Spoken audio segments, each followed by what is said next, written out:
How to use LegalZoom online legal advice properly. Beginner mistakes that cost you. LegalZoom provides convenient online legal advice, but beginners often misuse it, risking poor decisions or wasted money. Most people get this wrong, but here's why proper use is crucial. The first mistake is expecting LegalZoom to replace an attorney entirely. LegalZoom offers guidance, document review, and consultations, but complex issues like lawsuits or business disputes still require professional representation. Treat it as a starting point, not a full solution. Another common error is not providing complete information. The platform's recommendations are only as good as the details you provide.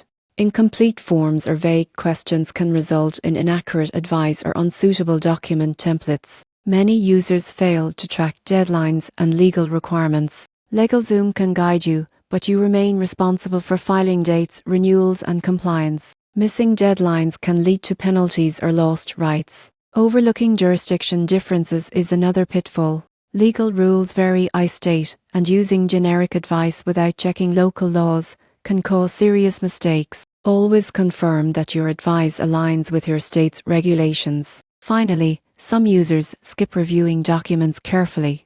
LegalZoom generates templates quickly, but errors or missing clauses may exist. Review every document thoroughly and consult an attorney if needed before signing. To use LegalZoom online legal advice properly, treat it as guidance rather than a replacement. Provide complete information, monitor deadlines, confirm state-specific rules, and carefully review documents. Avoid these beginner mistakes, and LegalZoom can save you time and simplify your legal tasks without unnecessary risk.